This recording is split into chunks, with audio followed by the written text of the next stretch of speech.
ইসলামের দ্বিতীয় খলিফা আসাদুহুম ফি আমরিল্লাহি উমর। আল্লাহর জমিনে আল্লাহর দ্বীন বাস্তবায়নের জন্য সবচেয়ে শক্তিশালী ছিল ওমর। চিল্লায় পড়েন সুবহানাল্লাহ। এই ওমরে ফারুক রাদিয়াল্লাহু তাআলা আনহু যে রাস্তা দিয়ে হাঁটতো, শয়তান ওই রাস্তা রেখে দিয়ে অন্য রাস্তা দিয়ে হাঁটতো। মা সালাকা শাইতানু ফাজ্জান সালিকান ইল্লা সালাকা ফাজ্জান গায়রা ফাজ্জিক। বিষ্ণু বলছেন, ওমর, শয়তান তোমারে দেখে এত ভয় পায়, তুমি যে রাস্তা দিয়ে হাঁটো শয়তান তোমারে দেখলে ওই রাস্তা রেখে দিয়ে অন্য রাস্তা দিয়ে হাঁটে। চিল্লায় পড়েন সুবহানাল্লাহ। উনি প্রত্যেক নামাজের ইমামতি করতে আসতেন মসজিদে নববীতে। জোহরের নামাজে ইমামতি করলেন, ইমামতি করে দেখলেন নামাজ শেষ, সবাই বের হয়ে চলে যায়। এটাই ইসলামের নিয়ম, ঠিক কিনা? ফাইদা কুদিয়াতিস সালাতু ফান্তাশিরু ফিল আরদ ওয়াবতাগু মিন ফাদলিল্লাহ। নামাজের সময় খায়া ফেলাইছি, নামাজের সময় কাজের সময়, নামাজের সময় কাজের সময়।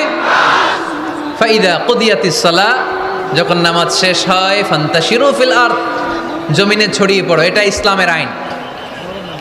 তার মানে আল্লাহ বুঝাতে চাইলেন নামাজের সময় মসজিদে চলে যাও। নামাজ যখন শেষ হয়ে যাবে, শিক্ষক চলে যাবে স্কুলে, কৃষক চলে যাবে ফসল খেতে, মেম্বার অব দ্য পার্লামেন্ট চলে যাবে সংসদ ভবনে, ব্যবসায়ীরা চলে যাবে শপিং মলে, ঠিক কি না? কাজে চলে যাও।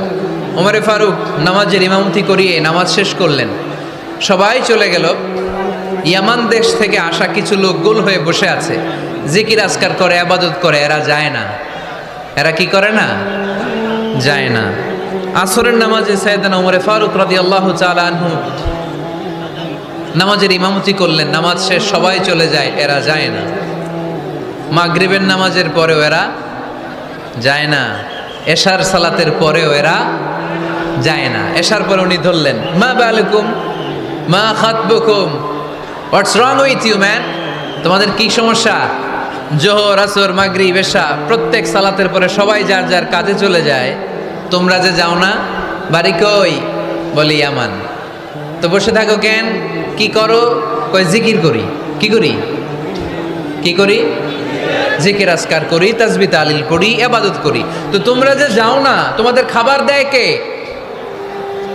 খাবারের ব্যবস্থা হয় কোত্থেকে? তারা বলল, আমাদের জিকির দেখে, আমাদের বুজুর্গি দেখে আশেপাশের লোকেরা পাতিল ভরে খাবার নিয়ে আসে, ওই খাবার আমরা খাই। নাহনু আল মুতাওয়াক্কিলুনা আলাল্লাহ, আমরা আল্লাহর উপর তাওয়াক্কুল করে